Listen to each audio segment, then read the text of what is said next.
एक बार की बात है कि राज्य की ओर से काली देवी की विशेष पूजा के उपलक्ष्य में एक बड़ा भारी उत्सव मनाया गया। इस समारोह में अभी बालक ही थे अद्वैताचार्य जी। उन्होंने देखा काली माई की भेंट के लिए सैकड़ों बकरे और भैंसों का बलिदान किया गया है। दूर दूर से काली माई के कीर्तन के लिए सुप्रसिद्ध कीर्तनकार बुलाए गए हैं। अद्वैताचार्य जी भी काली मंडप में बिना काली माई को प्रणाम किए जाकर बैठ गए। प्रणाम भी नहीं किया कि क्या ऐसी माई जो अपने बच्चों को खाती है और प्रसन्न होती है। महाराज दिव्य सिंह जी भी वहां बैठे हुए थे, जो इनके पिताजी को बहुत मानते थे। उनको बड़ा आश्चर्य हुआ कि इतने सभ्य परिवार का बालक इष्ट देवी को प्रणाम किए बिना बैठ गया। अपनी राजसभा के एक सुप्रतिष्ठित पंडित का पुत्र, अधार्मिक व्यवहार, वो क्षुब्ध हो गए और कहने लगे, अद्वैताचार्य तुम देवी को बिना प्रणाम किए कैसे बैठ गए। इस पर अद्वैताचार्य जी रोष के साथ कड़क कर बोले, देवी है तो जगत जननी है, और जगत जननी है तो समस्त संतानें उसकी हैं। जो माता अपने पुत्रों को खाती हो माता नहीं, राक्षसी है। मैं ऐसी माता को प्रणाम नहीं करता। कुपुत्रो जायते क्वचिदपि कुमाता न भवति। पुत्र कुपुत्र हो सकता है लेकिन माता को माता नहीं हो सकती। एक सच्चिदानंद भगवान ही पूजनीय और वंदनीय है। मैं इस हिंसा का विरोध करता हूं। मैं नहीं प्रणाम करूंगा इस देवी को। भगवान के प्रणाम करने से सबका प्रणाम हो जाता है। जो अपने पुत्रों को खाती मरवाती है, हिंसा करवाती है, मैं ऐसी देवी को प्रणाम नहीं करता। ये देवी देवताओं के नाम पर अपनी वासनाओं को पूर्ण करने वाले लोगों की दुर्गति होगी, अद्वैताचार्य जी ने कहा। अद्वैताचार्य के मुख से ऐसी बात सुनकर राजा दिव्य सिंह अवाक रह गए, कुछ बोल नहीं पाए। अद्वैताचार्य के पिता कुबेर तर्क पंचानन भी वहां बैठे थे। वो खड़े हो गए और राजा का पक्ष लेकर कहा, देवी देवता सभी भगवान नारायण के रूप हैं, इसलिए किसी भी देवी की प्रतिमा के सम्मुख प्रणाम न करना महापाप है, और तुम्हें भी ऐसा करना चाहिए, प्रणाम करना चाहिए। पिता की बात सुनकर अद्वैताचार्य निर्भीक होकर कहने लगे, एक जनार्दन भगवान की पूजा से सबकी पूजा हो जाती है। जहां किसी भी प्राणी को दुख नहीं दिया जाता, हिंसा नहीं की जाती, ये देवस्थान, ये देव पूजा है जहां पशुओं की बलि दी जा रही है। मैं नहीं प्रणाम करता। अद्वैताचार्य जी बालक थे पर बड़ी निर्भीक गर्जना के साथ, तो उनके पिता भी और राजा भी आश्चर्यचकित हो गए। महाराज ने इनकी बुद्धि की प्रशंसा की। इस प्रकार अल्पावस्था में अपनी निर्भीकता, दयालुता, वैष्णव परायणता का परिचय दिया अद्वैताचार्य जी ने। जब अद्वैताचार्य की अवस्था 12-13 वर्ष की हुई, तब पिता के समीप पढ़ने से इनकी तृप्ति नहीं हुई। उन दिनों इनके पिता लाउड में ही रहते थे। विद्याध्ययन के निमित्त शांतिपुर चले गए। समाचार मिलने पर इनके माता पिता भी इनके साथ शांतिपुर आ गए। यहां पर रहकर इन्होंने वेद, वेदांग, नव्य न्याय की विशेष शिक्षा प्राप्त की। थोड़ी ही दिनों में अद्वैताचार्य जी एक नामी पंडित गिने जाने लगे। कालांतर में इनके माता पिता जब परलोकवासी हो गए, मरते समय इनके पिता आदेश देकर गए थे कि हमारा गया जी में जाकर श्राद्ध अवश्य करना। पिता की अंतिम आज्ञा का पालन करने के निमित्त, उनकी परलोक गमन आत्मा की शांति के निमित्त अद्वैताचार्य जी ने श्री गया धाम की यात्रा की और वहां पर श्री गदाधर भगवान के चरण चिन्हों का दर्शन करके शास्त्रोक्त विधि के अनुसार पितृ श्राद्ध आदि सभी कृत्य बड़ी श्रद्धा के साथ कराए। अद्वैताचार्य जी अब युवा हो गए थे। भक्ति का अंकुर उनके हृदय में जन्म से ही था। विद्या ने उन्होंने भक्ति भाव तथा प्रेम को और भी अधिक विकसित कर दिया। वे सदा जीवों के कल्याण की ही बात सोचा करते थे कि संसार के प्राणियों का कल्याण कैसे होगा। संसार में उन्हें उपरामता सी हो गई। चित्त में वैराग्य तो पहले से ही था, अब माता पिता के परलोक गमन से निश्चिंत हो गए। इसीलिए इन्होंने भारत के प्रायः सभी मुख्य मुख्य पुण्य तीर्थों की यात्रा की। सेतुबंध, रामेश्वर, शिव कांची, मथुरा आदि तीर्थों में भ्रमण करते हुए भगवान माधवाचार्य के आश्रम पहुंचे और वहीं पर श्रीमन माधवेंद्र पुरी महाराज भी उपस्थित थे। इन श्री माधवेंद्र पुरी ने ही पहले सन्यासियों में भक्ति भाव तथा मधुर उपासना का प्रसार किया। श्रीमन माधवेंद्र पुरी के शिष्यों में ईश्वर पुरी, श्री परमानंद पुरी, श्री ब्रह्मानंद पुरी, श्री रंगपुरी, श्री पुंडरीक विद्यानिधि तथा श्री रघुपति उपाध्याय ये विशेष उल्लेखनीय है। श्री ईश्वरपुरी तो इनके अंतरंग तथा प्रधान शिष्य थे। इन्हें ही श्री गौरांग के दीक्षा गुरु होने का सौभाग्य प्राप्त हुआ था। ईश्वरपुरी जी गौरांग महाप्रभु के दीक्षा गुरु थे। श्री माधवेंद्र पुरी अद्वैताचार्य को देखकर बड़े प्रसन्न हुए। अद्वैताचार्य जी की शीलता, नम्रता, विद्या, भक्ति और देश के उद्धार की सच्ची लगन को देखकर श्रीमन माधवेंद्र पुरी जी गदगद हो गए। उन्होंने अद्वैताचार्य जी को छाती से लगाया और श्री कृष्ण मंत्र की दीक्षा देकर इनमें नव शक्ति का संचार किया। अपने गुरुदेव के सामने भी इन्होंने अपनी मनोव्यथा प्रकट की। तब पुरी महाशय ने आश्वासन देते हुए कहा, तुम चिंता न करो, संसार की रचना जिन्होंने की है वे इस बढ़ते हुए कदाचार को देख रहे हैं। वही भक्त भयहारी भगवान अवतरित होकर मिटेंगे, तुम घबराओ मत। भगवान शीघ्र ही अपने किसी विशेष रूप से अवतार लेकर भक्ति का उद्धार करेंगे। गुरुदेव श्रीमन माधवेंद्र पुरी के आश्वासन से इन्हें विश्वास हो गया कि भगवान का अवतार होने वाला है। भक्तों को अभय करने वाले भक्त भय भंजन कोई न कोई निमित्त लेकर धराधाम पर आने वाले हैं, क्योंकि गुरुदेव ने कहा है। इसलिए अपने गुरुदेव की चरण रज मस्तक पर चढ़ाकर संपूर्ण ब्रज की यात्रा की और फिर शांतिपुर लौट आए। श्री अद्वैताचार्य जी कुशाग्र बुद्धि भगवान के भक्त श्रीमद माधवेंद्र पुरी पर बड़ा प्रभाव पड़ा। गुरुदेव के ऊपर शिष्य का प्रभाव, शिष्य पर गुरुदेव का प्रभाव तो सुना जाता है। अद्वैताचार्य जी की कुशाग्र बुद्धि, भगवत भक्ति, इसका प्रभाव श्रीमन माधवेंद्र पुरी पर पड़ा। बड़े प्रभावित हुए इनकी भक्ति भाव से। जब उन्होंने गौड़ देश की यात्रा की तो वे शांतिपुर भी पधारे। श्रीमन माधवेंद्र पुरी और कुछ काल अद्वैताचार्य जी के घर में रहे। अद्वैताचार्य जी नामी पंडितों के स्थान पर आ गए और बड़े बड़े धनवान इनके चरणों में झुकने लगे। शांतिपुर के वैष्णवों में वे एकमात्र प्रधान वैष्णव अद्वैताचार्य जी थे। उन दिनों शास्त्रार्थ करना और पांडित्य का प्रधान गुण दिखाना ये प्रधानता थी। वाद विवाद में विपक्षी को पराजित करके अपने पांडित्य का प्रदर्शन करना उन दिनों भारी पंडित होने का प्रमाण पत्र था। इसलिए बहुत से पंडित अपने को दिग्विजयी बताते थे और जिसके भी पांडित्य की प्रशंसा सुनते उसी से शास्त्रार्थ करने को उद्यत हो जाते थे।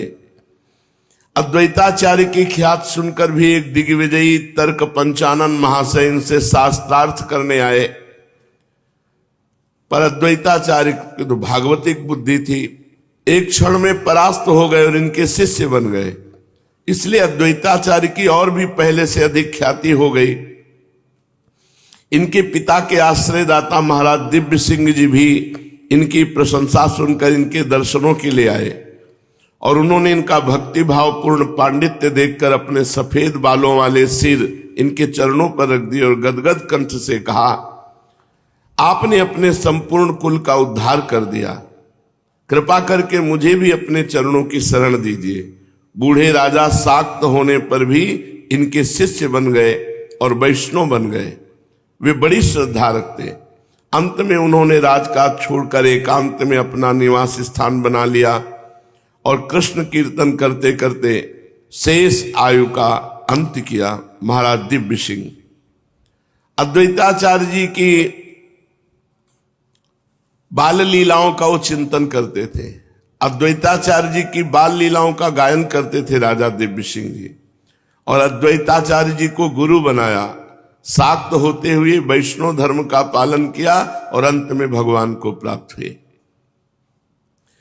गुरुदेव श्री माधवेंद्र पुरी जी ने अद्वैताचार्य जी को कहा, तुम गृहस्थ बन जाओ। गुरुदेव की आज्ञा तुरंत सिरोधार्य करके इन्होंने नारायणपुर निवासी पंडित नरसिंह भादुड़ी की सीता और ठकुरानी नाम की 2 पुत्रियां थीं, उन दोनों से विवाह किया और सुखपूर्वक गृहस्थ धर्म का पालन करने लगे। ये बड़े ही उदार, कोमल हृदय, कृष्ण कथा प्रिय थे। भेदभाव या संकीर्णता को ये कृष्ण भक्ति में बाधक समझते थे। उन्हीं दिनों परम भक्त हरिदास जी भी इनके पास आया करते थे। ये मुसलमान कुल के थे हरिदास जी, किंतु बड़े होनहार महान भक्त थे। इसलिए आचार्य ने इनके आगामी भक्ति भाव को देखकर अपने पास रख लिया। ये अनाथ थे, इनका कोई माता पिता नहीं था हरिदास जी का। और व्याकरण, गीता, भागवत ये सब पढ़ाया हरिदास जी को। हरिदास जी यवन कुल के थे पर बड़े ही समझदार। अब आचार्य को अपना माता पिता गुरु सब कुछ मानते। अपार श्रद्धा आचार्य चरणों में। आचार्य भी इन्हें पुत्र की तरह मानते और प्यार करते थे। हरिदास जी आचार्य के घर में ही भोजन करते थे।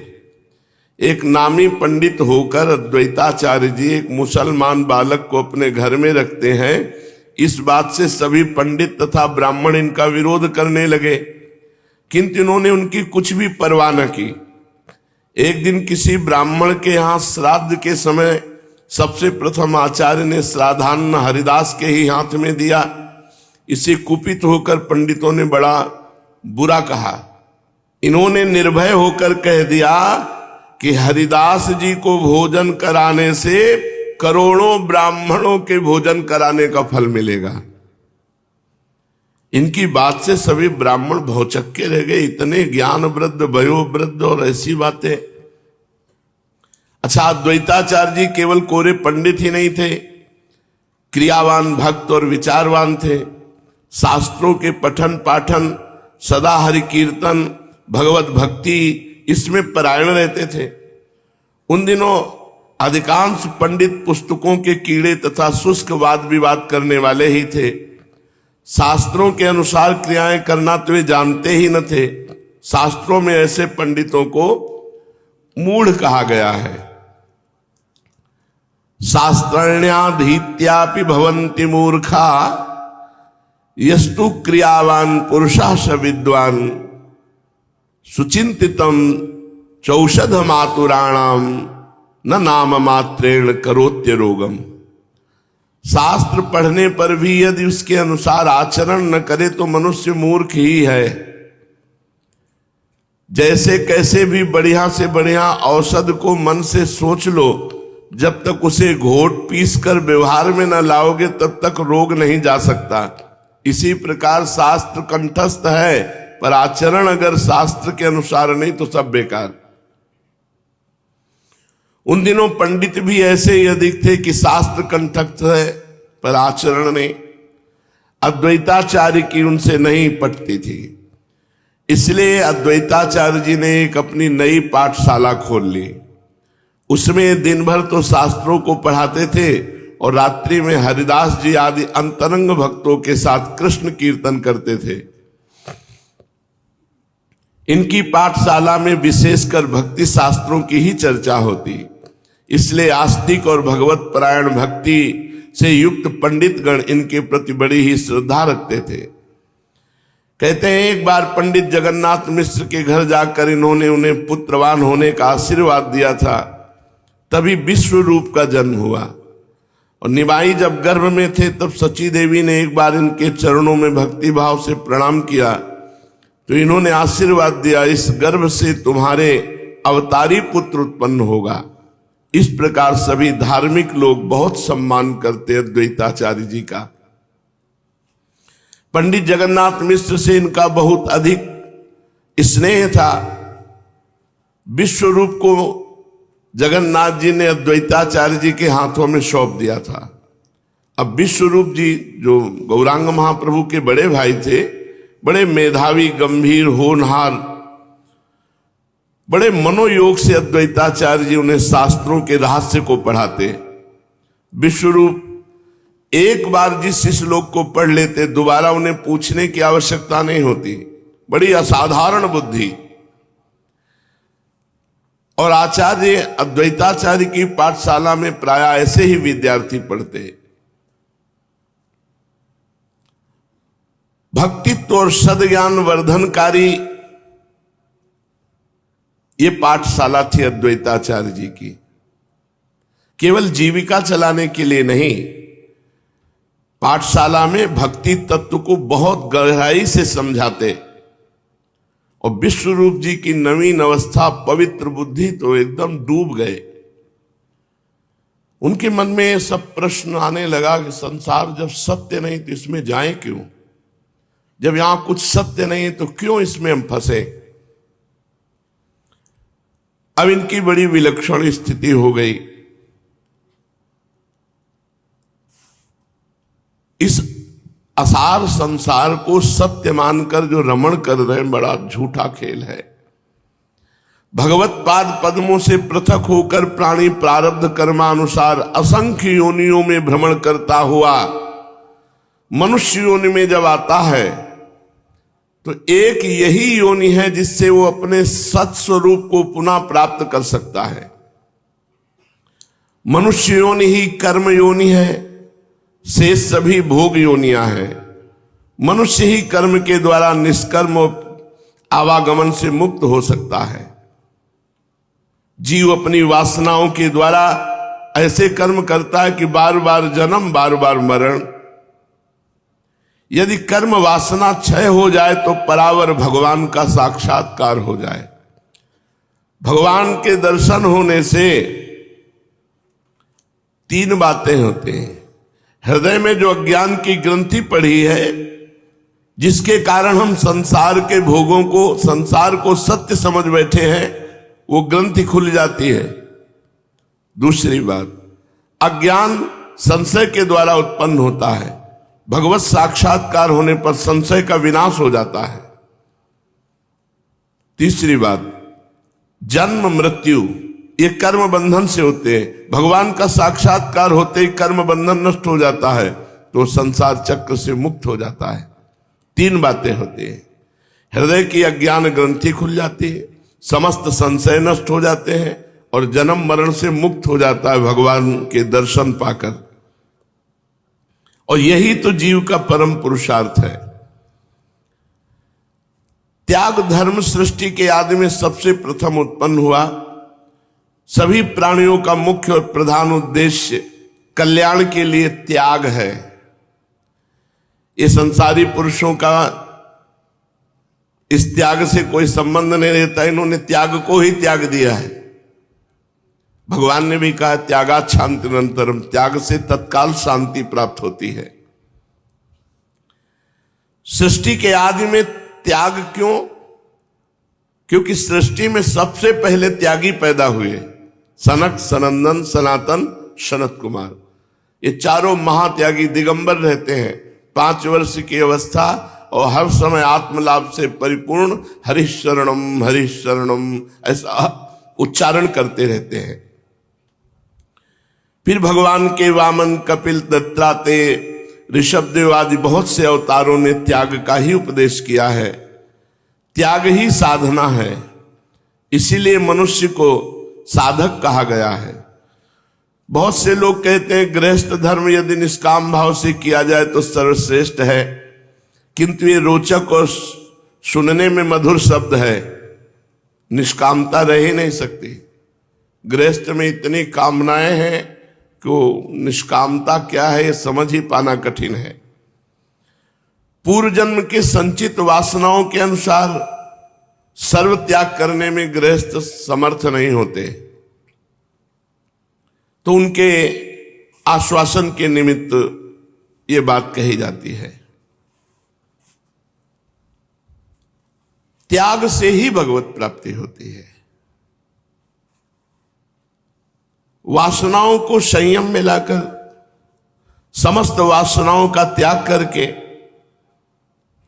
यदि स्वर्ग आदि की चाह न करे तो जन्म मरण से निश्चित मुक्त हो जाए। वासनाओं का त्याग करना पड़ेगा। अंदर जो उठी हुई कामना है, वासना है, जब तक इसका त्याग नहीं करोगे तब तक भगवत प्राप्ति नहीं होगी। पूर्व जन्म की वासनाओं के अनुसार प्राणी स्वयं इन बंधनों में फंसता जाता है। कर्दम प्रजापति ने 10,000 वर्ष तक भगवान की अनन्य भाव से भूख प्यास सहकर और प्राणों का निरोध करके तपस्या की, और जब भगवान प्रसन्न हुए तपस्या से, उनके सम्मुख प्रकट हुए, कहा वरदान मांगो, तो उन्हें हाथ जोड़ करके कैसी सत्य बात कही। उन्होंने कहा भगवान मुझ में और ग्राम्य पशु में कोई अंतर नहीं, मैंने कामना से तुम्हारी उपासना की है, मैं काम सुख का इच्छुक हूं। यदि आप मुझे वरदान देना चाहते हैं तो मेरे अनुकूल मुझे पत्नी प्रदान कीजिए, यही मैं वरदान मांगता हूं। 10,000 वर्ष की घोर तपस्या के फल स्वरूप पत्नी का वरदान, ये सुनकर भगवान के नेत्रों में जल भर आया, और वही जो जल गिरा उसी से बिंदुसर तीर्थ बन गया। वे अपनी माया की प्रबलता देखकर स्वयं आश्चर्यचकित हो गए। 10,000 वर्ष तक तपस्या और उसका फल पत्नी। तो यहां कृपा करके भगवान उनके पुत्र कपिल के रूप में उत्पन्न होकर के अपने माता पिता को उपदेश किया, और भगवान ने कर्दम जी को फिर सन्यास मार्ग का उपदेश किया, त्याग मार्ग का, और वो सन्यास मार्ग से भगवान के अनन्य धाम को प्राप्त हुए। इसलिए कपिल भगवान का मत है, यद हरे विरजेत तद हरे प्रव्रजेत गृहाद वा वनाद वा। किसी भी आश्रम में क्यों न हो, जब उत्कट वैराग्य हो जाए तो सब धर्मों का परित्याग करके एक प्रभु के ही पाद पद्मों में मन लगाना चाहिए। यही प्राणी मात्र का परम पुरुषार्थ है। किंतु उत्कट वैराग्य तो पूर्व जन्मों के परम शुभ संस्कारों से प्राप्त होता है। गौरांग महाप्रभु के भाई विश्वरूप की 16 वर्ष की अवस्था है। वे साधारण बालक नहीं है, लगता है कि ब्रह्मलोक के जीव हैं। किसी से हंसी मजाक बातचीत कुछ करना ही है, हर समय गंभीर मुद्रा। और अद्वैताचार्य की पाठशाला में भक्ति का उपदेश, ज्ञान का उपदेश तो और आग लग गई। माता पिता के बड़े लाडिले। माता पिता का कर्तव्य है कि अपने पुत्र को पढ़ा लिखा कर ब्याह बर करे। विश्वरूप एक से केवल बात करते थे, अपने मामा के लड़के लोकनाथ थे, और किसी से बात ही नहीं करते थे। घर में भी आते, माता पिता से भी चुप रहते। लोकनाथ को प्राणों से भी अधिक प्यार करते थे।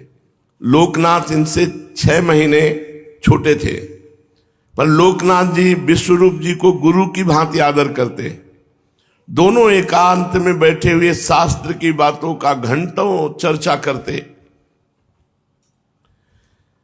जब इनके पिता ने देखा कि 16 वर्ष की अवस्था हो चुकी, पहले था कि जैसे लड़की है तो 12-14 वर्ष, और लड़का है तो 16 वर्ष तक ब्याह, इससे बड़ी पवित्रता सुरक्षित रहती थी। उन्होंने विचार किया इसके विवाह का प्रबंध करना चाहिए। अपने विचार उन्होंने सची देवी के सम्मुख प्रकट किए। माता सची देवी ने भी इनकी बात का समर्थन किया। अब ये माता पिता विश्व रूप के अनुरूप कन्या की खोज करने लगे और इधर विश्व रूप में घोर वैराग्य जागृत होने लगा। ये संसार नाशवान, अब इसमें रमना नहीं। वैसे 15-16 वर्ष की अवस्था में एक उन्माद आता है जवानी का, लेकिन ये तो बिल्कुल अलग।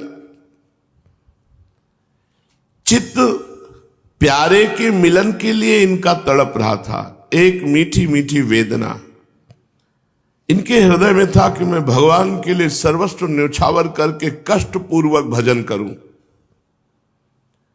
और माता पिता के मन में चल रहा है कि अनुरूप दुल्हन ला करके ब्याह करूं। और इसलिए विशेष तत्परता की कि बहुत गंभीर रहता, कहीं वैराग्य का मार्ग ना ले ले। इसलिए सची माता से सलाह करके जगन्नाथ मिश्र ने तय किया कि अगर ब्याह हो जाएगा तो मन फिर पत्नी में लग जाएगा। बहुत से फंस जाते हैं, पर जो भगवान के निज जन होते हैं उनको न कंचन फंसा सकता है, न कामिनी और न कीर्ति।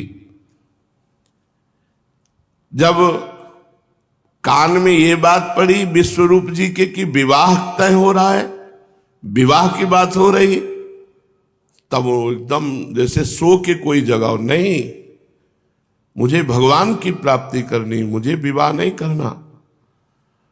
बार बार सोचने लगे क्या विवाह करके सांसारिक सुख भोगने से मुझे परम शांति मिलेगी? क्या मैं गृहस्थी बनकर इस जन्म मरण के चक्र से मुक्त हो जाऊंगा? क्या मुझे माता पिता और भाइयों के बीच अपने प्रेम को सीमित बनाकर संसारी बने रहना चाहिए? अब उनके विचार बढ़ गए, नहीं, मुझे संन्यास लेना चाहिए। एक दिन लोकनाथ ने एकांत में से पूछा, भैया क्या कारण है, तुम अब बहुत गंभीर रहते हो, अब तो बातचीत भी नहीं करते। उनकी बात टालते हुए कहा, नहीं नहीं कुछ नहीं, ऐसा कुछ नहीं है, बस वही शास्त्रों की बातें सोचता रहता हूं, कोई विशेष बात नहीं। तो उन्होंने कहा, आप बतावें या ना बतावें मैं सब जानता हूं। जब से आपके विवाह की बात आई है तब से आपके भाव और गंभीर हो गए हैं। आप विवाह के बंधन में क्या फंसना नहीं चाहते? क्या सर्वस्व त्याग करना चाहते हैं? किंतु मैं आपके चरणों में यही प्रार्थना करता हूं कि अगर त्याग भी करना तो मेरा मत करना, मुझे बताना, मैं आपके साथ भाग चलूंगा। यही मेरी अंतिम प्रार्थना है। विश्वरूप ने गाढ़ आलिंगन करते हुए कहा, भैया तुम कैसी बात कर रहे हो, ऐसा कुछ नहीं है, ऐसा कुछ होगा तो तुम्हारी सम्मति जरूर लेंगे। तुम तो मेरे प्राण हो, भला तुम्हें छोड़कर मैं कैसे जा सकता हूं। दोनों अपने अपने घर को चले गए। विश्वरूप जी घर में नहीं रहते थे, बस जहां समय मिला विद्यालय, विद्यालय से गंगा किनारे एकांत बैठकर भगवत चिंतन। अद्वैताचार्य जी की पाठशाला में शास्त्रों की गंभीर चर्चा और गंगा जी के किनारे भगवत चिंतन। आग नहीं लगेगी तो और क्या होगा? वैराग्य की आग। तो गंगा जी वैराग्य का मूर्तिमान स्वरूप, जैसे यमुना जी भक्ति का स्वरूप, तो गंगा जी ज्ञान गंगा है, वैराग्य का स्वरूप है। अब अद्वैताचार्य की पाठशाला में एकांत, बीच बीच में गौरांग महाप्रभु ने बुलाने के लिए जाते तो घर में आते और बस 2-4 बात करते, चुपचाप फिर निकल जाते। मिश्र जी इनका ये ढंग देखकर बहुत संकोच, जो कि इसका स्वभाव बड़ा गंभीर है, किसी से बात नहीं करता, अब हमें लगता है हमारे हाथ से निकल जाएगा। पर सोचते अगर कुछ भी मैं इनके ऊपर, तो इनकी पढ़ाई में विघ्न न पड़ जाए। धीरे धीरे विश्वरूप जी का वैराग्य दिन प्रतिदिन अधिकाधिक बढ़ने लगा। उन्होंने अपनी ज्ञान दृष्टि से देखा, ये माता, ये पिता, ये भाई, ये मित्र असल में है क्या। विचार करते करते लगा ये सब माया का नाटक है, छोड़ो। ये विचार ही वैराग्य प्रदान करते हैं और यहीं से विचार होता है। ये माता, ये पिता, ये भाई, ये बंधु, ये सब मरेंगे, कोई अपना नहीं, तो कोई तो अपना होना चाहिए, वो है भगवान। मन भागा भगवान की तरफ।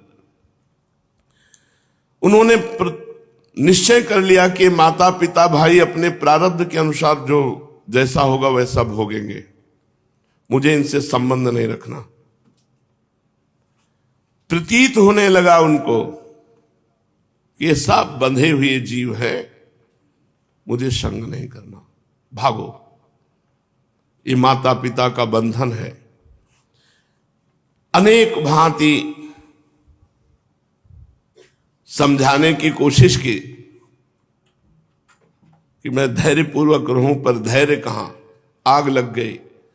वो फिर भागो, बस एक हो जाता, एक ही अंदर आता, भागो, कुछ नहीं, कोई प्रश्न नहीं, हर प्रश्न का उत्तर भागो। तभी भगाता है वैराग्य। ये संसार के लोग बिना विचारे अंधे की भांति आगे बढ़ते चले जा रहे हैं। मनुष्य, पशु, पक्षी, वृक्ष सभी अपने अपने अनुसार राग में फंसे हुए हैं।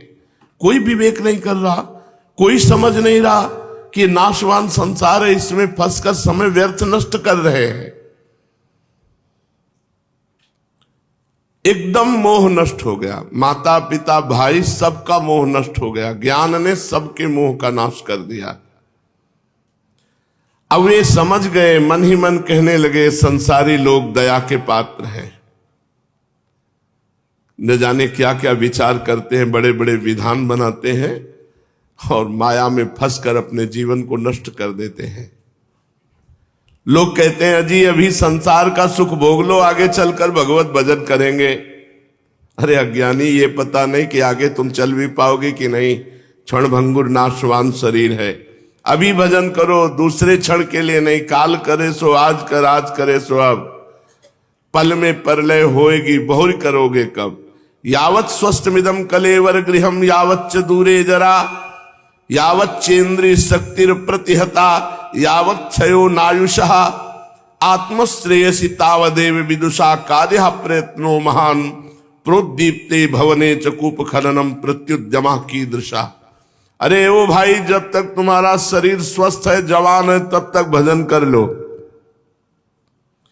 वृद्धावस्था जब तक तुमसे दूर है, तभी तक तुम भजन कर लो। इंद्रियां जब तक तुम्हारी शक्तिशाली हैं, तभी तक तुम भजन कर लो। नहीं, जहां वृद्धावस्था आई, बुढ़ापा और इंद्रियां शिथिल भई, सारा का सारा मन शरीर में लगा रहता है, भजन में नहीं। अभी उपाय कर लो। नहीं, जैसे आग लगने पर कुआं खोदना मूर्खता होगी, ऐसे वृद्धावस्था और रोग आ जाने पर भजन की बात करना मूर्खता होगी, फिर भजन नहीं होता। बंधन का हेतु ममत्व है। ममत्व का संबंध मन से है, और जिसने मन से ममत्व को निकाल दिया वो तो नित्य मुक्त ही है। उसके लिए न कोई अपना है न पराया, वो तो अनेक रूपों में एक ही आत्मा को चारों ओर देखता है।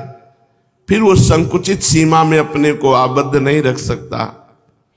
विश्वरूप ने निश्चय कर लिया कि मुझे भागना है, गृह त्याग करना है, अब नहीं रहना घर में। ये बड़ा कर्कश है वैराग्य। किसी के विषय में नहीं सोचता कि उसके हृदय में क्या होगा। अपने हृदय में जो आया सो ठान लिया। जहां पर माता पिता ही मुझे अपना समझते हैं, जहां नित्य प्रति भांति भांति के संसारी प्रलोभनों के आने की संभावना है, ऐसी जगह मुझे अधिक ठहरना नहीं चाहिए। विवाह की बातचीत होने पर तो आग लग गई वैराग्य को। अब नहीं, अगर अब रुके तो फंस जाओगे। ऐसा निश्चय कर लेने पर एक दिन इन्होंने अपनी माता को एक पुस्तक देते हुए कहा, मां, ये पुस्तक निमाई के लिए है, जब ये बड़ा हो तो इस पुस्तक को उसे दे देना, भूल मत जाना। माता ने सरलता के साथ उत्तर दिया, तू कहीं जा रहा है क्या? मैं भूल जाऊं तो तू अपने हाथ से दे देना, कोई तू जा रहा है कहीं, तू भी तो अब पंडित बन गया है, निमाई तुझसे ही पढ़ा करेगा। विश्वरूप जी अपने मानसिक भाव को छिपाते हुए कहा, हां ठीक है, मैं राह तो दे ही दूंगा, किंतु तू भी इस बात को ध्यान रखना, भूली भाली माता को क्या पता कि मेरा विश्वरूप अब 2-4 दिन का मेहमान है। 2-4 दिन के बाद इसकी मनमोहिनी सूरत हम लोगों को कभी देखने को न मिल सकेगी। माता अपने काम धंधे में लग गई।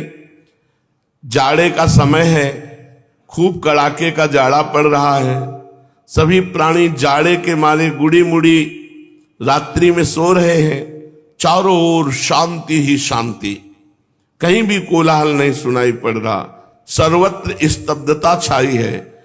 ऐसे समय विश्वरूप जी जाग रहे हैं। जब संसार सो रहा है तो जग रहे हैं। बस उहा पोह, एक बार घर वालों की तरफ दृष्टि जाती है, फिर एक तरफ भगवान की तरफ दृष्टि जाती है। ये ऐसा ही होता है, बड़ा बल देते हैं भगवान, बड़ा बल देते हैं। देखो उस अवस्था में क्या कोई बलवान हो सकता है? 13 वर्ष की अवस्था या 16 वर्ष की अवस्था, ये तो बड़ी कोमल अवस्थाएं होती, माता पिता के अधीन अवस्थाएं होती। ये हुआ वो महीनों चला था, एकदम हुआ बस अब कल भागना है। सुबह माता जी से कहा कल बाबा जी बन जाएंगे। 3 बजे भगे थे, तड़के 3 बजे। गांव में 3 बजे आधी रात समझो, वहां कोई बिजली हो तो होता नहीं। 3 बजे घर से, कितना महान बल उस परमात्मा ने दिया था कि अकेला बालक, ना कहीं कोई स्थान का पता है, ना कोई साथी है, ना खाने पीने की व्यवस्था है, और ऐसे ही देखा कि माँ वो सो रही, बहनें वो सो रही है, भाई हो, पिता हो, सबके नमस्कार करके भाग पड़े घर से। ये वैराग्य बड़ा कठोर है, ये किसी की तरफ नहीं देखता, किसी के आंसुओं की परवाह नहीं करता। एक बार दृष्टि डाली पूरे परिवार की ओर विश्वरूप जी ने, मां, छोटे भाई गौरांग महाप्रभु, बूढ़े पिता, माता सो रही है, निमाई पास में आंखें बंद किए शयन कर रहे हैं। दूसरी ओर वयोवृद्ध उनके पिता रजाई ओढ़े खाट पर सो रहे हैं। विश्वरूप जी ने खूब ध्यान से पिता की ओर देखा। सिर के बाल पके हुए, मुंह पर झुर्रियां पड़ी हुई, हमेशा गृहस्थी की चिंता करते करते उसका स्वभाव चिंतामय बन गया। सोते समय भी ऐसा लगता है मानो गहरी चिंता में डूबे हुए हैं। और निर्धन वृद्ध के चेहरे की ओर देखकर एक बार तो उन्होंने सोचा कि मैं ही कमाने वाला जवान अब तैयार हो रहा था,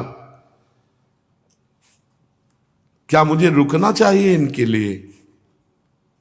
मन में आया, क्या इनके लिए रुकना चाहिए? वृद्ध पिता, वृद्ध माता, छोटा भाई, कोई है नहीं कमाने वाला। एक बार मन विचलित हुआ, उनके मन में आया कि पिता वृद्ध है, आजीविका का कोई निश्चित प्रबंध नहीं, और निमाई अभी निरा बालक है, घर का काम कैसे चलेगा? किंतु थोड़ी देर बाद फिर सोचा, अरे क्या सोच रहा है? विश्व की रचना करने वाला भगवान सृष्टि का, चराचर जगत का जैसे पालन करता है वैसे इनका भी पालन करेगा। सभी के भरण पोषण का पहले से ही प्रबंध परमात्मा ने कर दिया है। उसको कर्ता ना मानकर मैं अपने में कर्तापन का आरोप क्यों कर रहा हूं? वृत्ति तो सबकी वही चलाता है, जीविका तो भगवान ही चलाता है, मनुष्य तो निमित्त मात्र है। विश्वम्बर भगवान सबका पालन करता है। मुझे अपने सत्संकल्प से विचलित नहीं होना चाहिए, बस चल दिए। सोती हुई माता को मन ही मन प्रणाम किया, छोटे भाई को, निमाई को एक बार प्रेम पूर्वक देखा और निकल पड़े घर से। कितना आनंद होता है उस समय जब निकलता है कोई वैराग्य पूर्वक। संसार के किसी दुख से पीड़ित होकर घर छोड़ना एक अलग बात है, भगवान के लिए ऐसे जैसे जन्म जन्म की जेल तोड़ करके कोई भाग रहा हो, ऐसे ही एक छोटी सी पीतल की लोटा था और एक चटाई थी और एक गीता, छोटी गुटका गीता का। वह भाग पड़े जैसे घर से कैसे भगवान मिलेंगे। वो प्रणाम करने योग्य भाव होता है उस समय जब कोई अपने संपूर्ण प्रियजनों का त्याग करके भगवान के लिए चलता है। निकल पड़े घर से। पहले से बता दिया था लोकनाथ जी से, तो गंगा किनारे मिले, दोनों एक दूसरे को देखे और प्रसन्न हुए। उन्हें अब यह चिंता हुई कि रात्रि में गंगा पार किस प्रकार कर सकते हैं।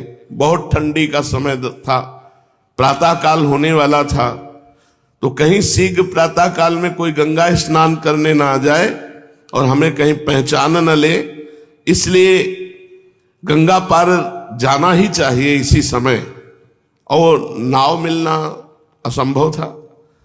दोनों ही युवक निर्भीक, जीवन का मोह तो उन्हें था ही नहीं। मनुष्य इस जीवन की रक्षा के लिए साहस के काम करने से डरा करता है, और जिसने जीवन की उपेक्षा कर दी है, जिसने अपने शीश को उतार कर हथेली पर रख लिया है, वो डरा नहीं करता।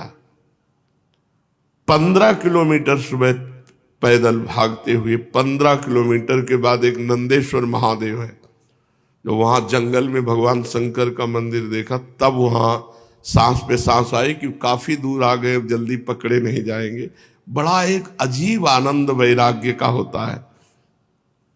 असंभव शब्द वैरागियों के कोष में नहीं होता।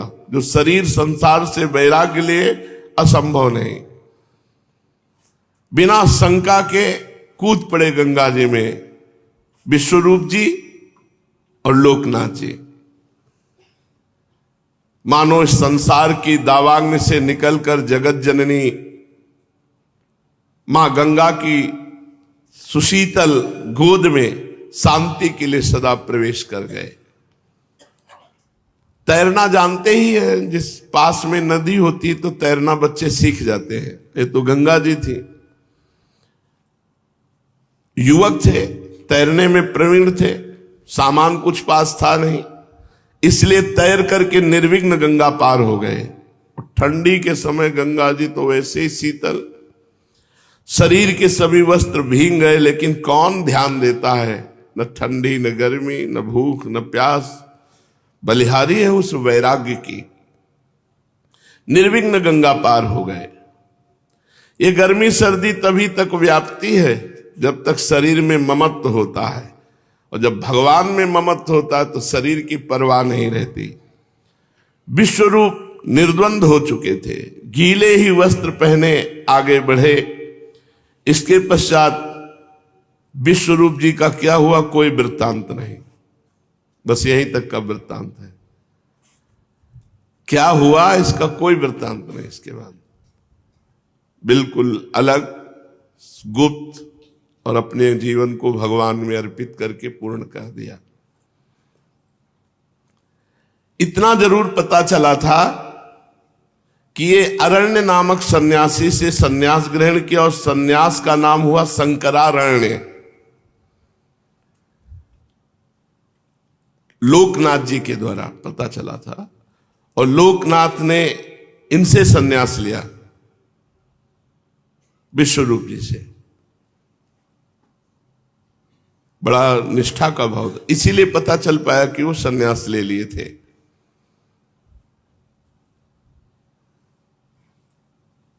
ज्यादा दिन नहीं टिके विश्वरूप जी, 2 वर्ष।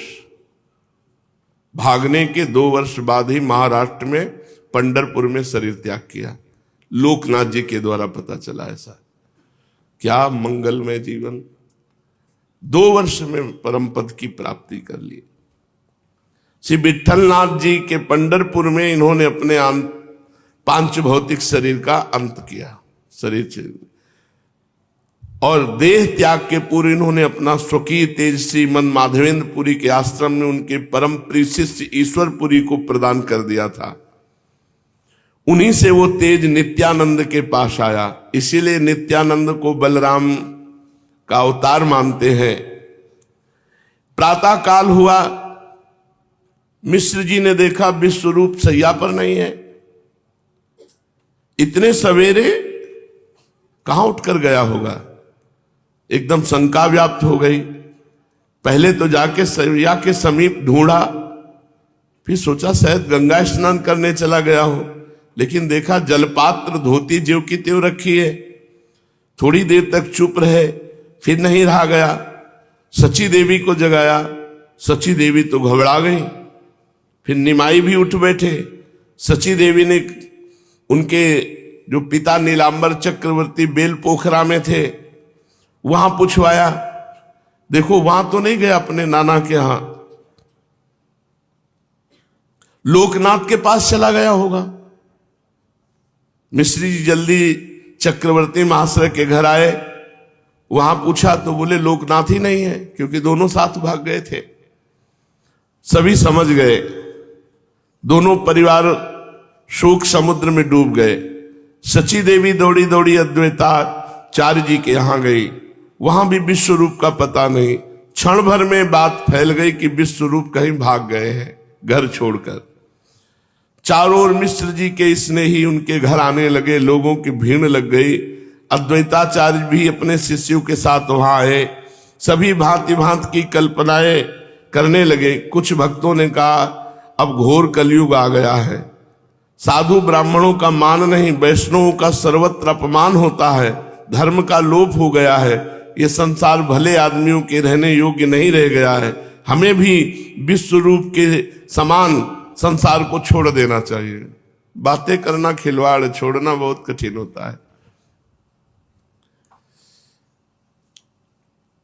भाई विश्वरूप को हम इतना निष्ठुर नहीं समझते थे कि अपने छोटे भाई और बूढ़े माता पिता को छोड़कर चले जाएंगे। कौन परवाह करता है इसकी, जब वैराग्य होता है।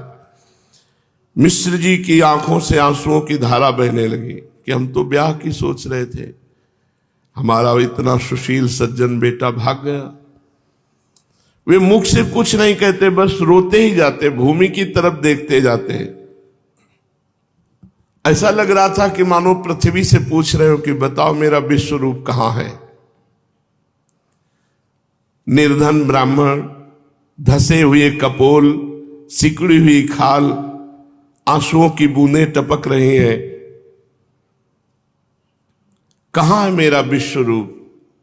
बार बार मिश्र जी के मुख से ऐसा निकलता। बस दृष्टि ऊपर नहीं करते, वो समझ गए कि वो वैराग्य लेकर भगवान के मार्ग के पथिक हो गए।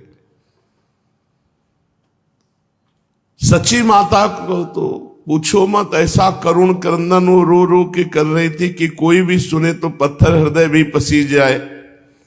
माता जोर जोर से दहाड़ मार कर रुदन कर रही थी। विश्वरूप के गुणों का बखान करते करते माता जिस प्रकार गौ अपने बच्चे के लिए आतुरता से रमाती, उसी प्रकार उच्च स्वर से रो रही थी। वे बार बार कहती, बेटा तूने ये भी नहीं सोचा कि मेरी अवस्था वृद्ध है, मुझ अधजली को छोड़कर चले गए। ये उसी का हृदय जानता है जिसके हृदय में ऐसा आघात पहुंचता है। तुमने मेरा या अपने वृद्ध पिता का कोई ख्याल नहीं किया। चलो हम दोनों का ख्याल न करते, लेकिन अपने इस छोटे से भाई का, ये तेरे बिना एक क्षण नहीं रह सकता। विश्वरूप मैं नहीं जानती थी कि तू इतना निर्दयी बन जाएगा। ये वैराग्य है, किसी के आंसुओं की परवाह नहीं करता। जब भगवान का निर्णय हो जाता है कि मुझे भगवान के मार्ग में चलना है, तो एक हृदय में कठोरता आ जाती, किसी के आंसुओं का कोई प्रभाव नहीं। धीरे धीरे निमाई भी रो रहे थे। माता तो रोते रोते बेहोश हो गई। भ्रातृ वियोग का स्मरण करके माता पिता को दुखी देखकर निमाई भी मूर्छित हो गए। संपूर्ण घर में कोलाहल मचा हुआ है। आसपास की स्त्रियां वहां आकर के निमाई को संभाल रही, कोई सची माता के मुख में जल डालकर उन्हें सचेत कर रही। सची माता को समझा रहे अब रोने से क्या होगा, धैर्य धारण करो, तुम्हारे पुत्र ने कोई बुरा काम तो किया नहीं, तुम्हारी सैकड़ों पीढ़ियों को उसने तार दिया। धन्य है ऐसे महापुरुष जिनके गर्भ से प्रकट हो। भगवान के प्रति सर्वस्व त्याग और वैराग्य पूर्वक जीवन, ये तो अहो भाग्य। ये तो संसार में कहा है, तो भगवान ही विशेष कृपा जब करते हैं तब ऐसे संतान, ऐसे पुत्र होते हैं। अब देखो तुम निमाई को देखकर धैर्य धारण करो। ये पता नहीं कि उनसे ज्यादा तो ये निकलेंगे। देखो भक्तों के माता पिता को कितना रोना पड़ता है, ये तो उन्हीं का हृदय जानता, माँ का हृदय जानता, दूसरे का हृदय नहीं जानता। माँ के हृदय में जो पुत्र के प्रति स्नेह होता है उतना पिता के भी हृदय में नहीं होता, क्योंकि पर वो वैराग्य की बलिहारी, वो किसी के आंसुओं की कोई परवाह नहीं करता। तुम निमाई को देखकर धैर्य धारण करो। देखो तुम लोगों के रुदन करने से ये भी रो रहा है, ख्याल करो, तुम रोना बंद करो। सची माता ने कुछ कुछ धैर्य धारण किया। निमाई को भी धीरे धीरे चेतना आई। आंसुओं को पूछकर बोले, मां दादा कहां चले गए? तुम चिंता मत करो, मैं सेवा करूंगा, आप लोग प्रसन्न रहो, धैर्य धारण करो। लोग मिश्र जी को समझा रहे थे कि उत्तर की ओर हमने 4 आदमी भेजे, दक्षिण की ओर कहीं ना कहीं तो मिल ही जाएंगे, आप चिंता मत करो। अरे अभी 2-4 कोष ही पहुंचे होंगे, हम उन्हें जल्दी से ढूंढ लावेंगे। मिश्र जी बोले, अब भाई किसी को कहीं जाने की जरूरत नहीं, विश्वरूप कोई बालक थोड़ी है।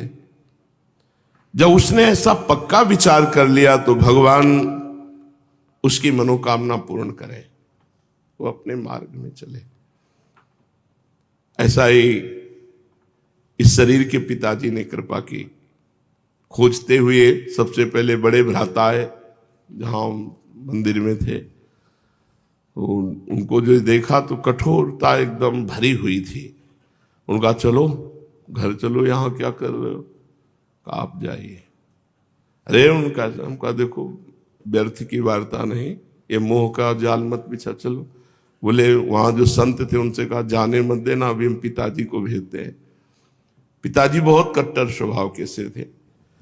देर न लगी, 2 घंटे में उपस्थित हो गए। साइकिल से, पुराने समय में साइकिल ही देखा तो एक डंडा भी बंधा हुआ था उनके उसमें। तो हम कहा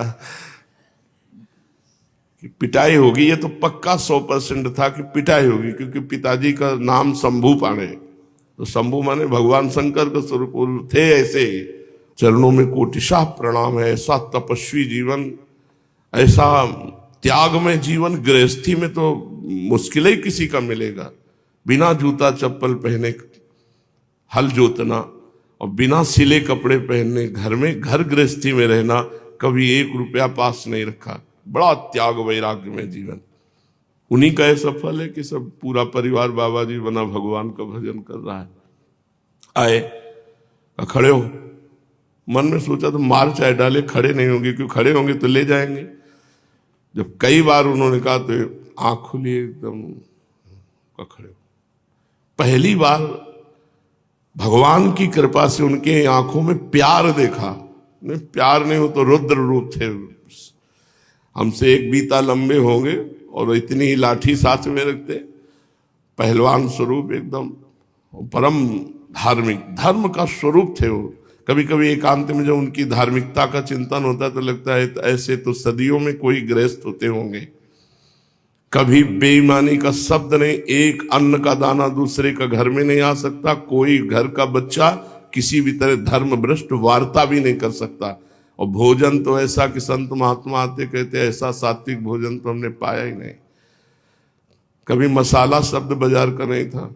हल्दी, धनिया, नमक, जीरा और किसानी में जो पैदा होता वही शुद्ध भोजन, शुद्ध वातावरण। खड़े हो गए, क्या कर रहे हो? उनका भजन करेंगे। क्यों भागे? क्यों? कोई परेशानी नहीं।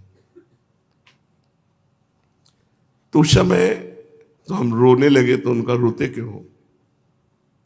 तो उनका आपसे सच्ची कहते हैं, अब चाहे मार डालो, घर नहीं जाएंगे और हम भगवान को प्राप्त।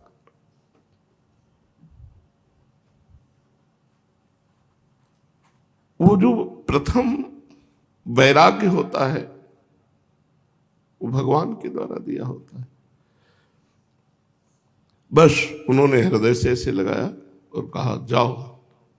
वो राम राम देते थे, वह राम राम राम ऐसे छाती से लगा। हम तुम्हारे मार्ग में बाधा नहीं करेंगे, जाओ, लेकिन ऐसे नहीं, शास्त्रीय पद्धति से चलो। एक आशीर्वाद दिया, कहा अगर तुम धर्म से चलोगे तो ऊषर में भी बैठोगे तो तुम्हारे ऊपर फूलों की वर्षा होगी। जाओ, तुम्हारा मार्ग कभी बाधा ना पड़े, पर एक ध्यान रखना, कभी जन्मभूमि की तरफ मुड़कर भी मत देखना, जाओ। बस वो संत थे, कुछ वर्ष वृंदावन भी रहे हैं। वो आशीर्वाद उनका, कभी सतमार्ग में उन्होंने बाधा नहीं पहुंची, और उनके आशीर्वाद से कभी हमको एक बार भी स्मरण नहीं हुआ कि हमें घर जाना है। बहुत कष्ट सह लिया, बहुत भूखे रह गए, एक बार तो चलते हैं, 2-4 दिन रुकते हैं, फिर भागते हैं वहां से। कभी ऐसा नहीं। जिस दिन से भागे उस दिन से कभी अपने जन्मभूमि की रसोई का भोजन नहीं पाया होगा, कभी जन्मभूमि में शयन नहीं किया होगा, दोबारा कभी जन्मभूमि में जब से गंगा के तट पर उतरे वैराग्य पूर्वक, फिर कभी नहीं।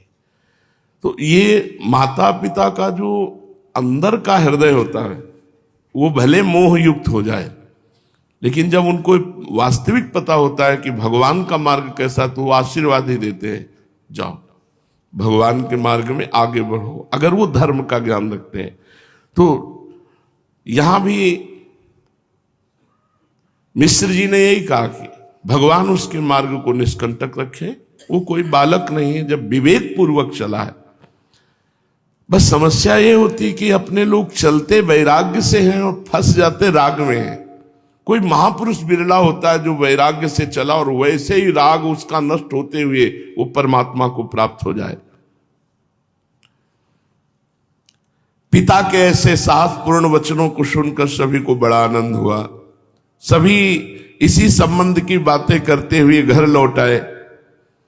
अब थोड़ी थोड़ी देर लोग बात करते हैं, इसके बाद चले जाते हैं। बीतता तो माता पिता के हैं।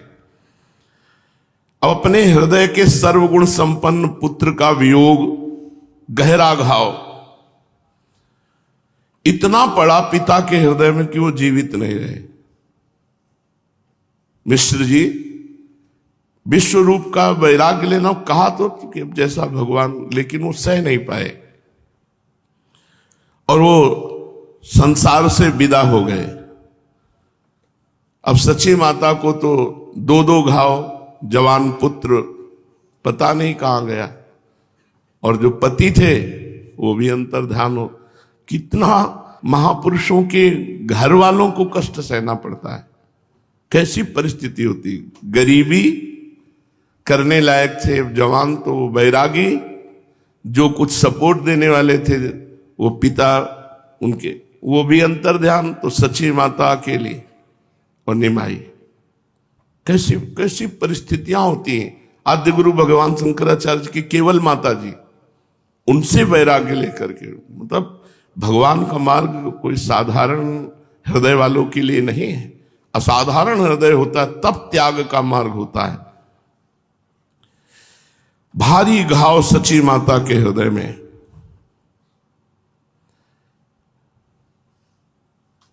गृहस्थी में कोई बिरले ऐसे होते हैं जो गरीब हो और धर्म में चलते हो। अब कोई आय का साधन नहीं रह गया। विश्वरूप सन्यासी जगन्नाथ जी पधार गए, सची माता और निमाई।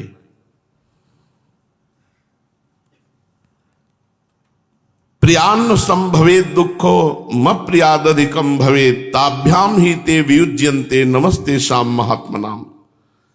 जो सत्य मार्ग पर चलने वाले होते हैं वो कभी प्रिय की प्राप्ति में सुख का अनुभव नहीं करते और अप्रियता में दुख का अनुभव नहीं करते। अब पुत्र स्नेह में संसार में कितनी विलक्षणता है। माता पिता का ममत्व पराकाष्ठा पर पहुंच जाता है। उस समय कर्तव्य के ज्ञान को खो बैठते हैं। बड़े बड़े पंडित भी, ज्ञानी भी पुत्र स्नेह के कारण अपने कर्तव्य से च्युत हो जाते हैं। अरे बहुत बड़ा ये मोह का बंधन कोई छोटा बंधन है। स्वयंसी में जब गुरु जी के पास थे तो जब से भगे थे, तो पहली बार जब माता जी आई तो लगा कि अब इन माता जी से बढ़कर हमें कहीं प्यार नहीं था। बस अब जितना अम्मा कहते थे बस इस शब्द से प्यार था। और माता जी से ही वैराग्य हुआ कि जब ये मर जाएंगे तो हम जिएंगे कैसे। तब लगा एकमात्र भगवान है। अब जब सुना कि माता जी आ रहे हैं तो घबरा गए, भागकर पहले मंदिर में गए और भगवान से प्रार्थना की कि मुझे बल देना कि मैं माता जी से बात कर लूं, क्योंकि आंसुओं से बात नहीं होती। जब माता जी आंसुओं से बात करेंगी तो पत्थर थोड़ी हृदय, तो एकदम भगवान ने बल दिया। बहुत एकदम जैसे बन ठन के बैठा जाए, ऐसे ये बोलना है, ऐसे ऐसे सोचना है, और एकदम बैठ गए। जो ये आई सो साष्टांग दंडवत। तो उनका तो स्वभाव और माँ का सबका ऐसा होता है, गले लिपट कर रोना, बैठिए बैठिए, बहुत गंभीर उस समय उनका बैठिए। तो उनका देखो हमको कोई उपदेश तो देना नहीं। माता जी के पहले शब्द थे, क्योंकि पंडित के घर जन्मे थे तो पता था, सब उनको पता है। उनका देखो पहले हमें उपदेश देना नहीं, हमारी बात सुन लो, फिर जो तुम कहोगे हम बात माने। हमको घर चलो, जीवन भर भजन करना जब तक हम जीवित रहें, इसके बाद तुम वैराग्य ले लेना। हमारे आंखों के सामने तुम भजन करते रहोगे ना, समय से भोजन हम देंगे, कोई काम नहीं, बस भजन करो। भगवान ने सामर्थ्य दी जिस बात से उनके मोह को मतलब काट करके, अरे पूरा जीवन हो गया, पूरा जीवन लड़ते हो गया। आप क्या समझते हो, अब भी क्या समझते हो, पूरे जीवन लड़ाई चल रही है। अब चल रही किडनी की लड़ाई, वो उठने नहीं दे रही, ये कष्ट वो कष्ट, पूरा जीवन कष्ट में। जब सामर्थ्य थी तो सेवा नहीं थी, जब सेवा है तो सामर्थ्य। बड़ा विचित्र भगवान का निर्णय। मान लो इतनी सेवा दिए, दोनों किडनी ठीक होती तो सुबह शाम दोनों समय सत्संग चलता रहता।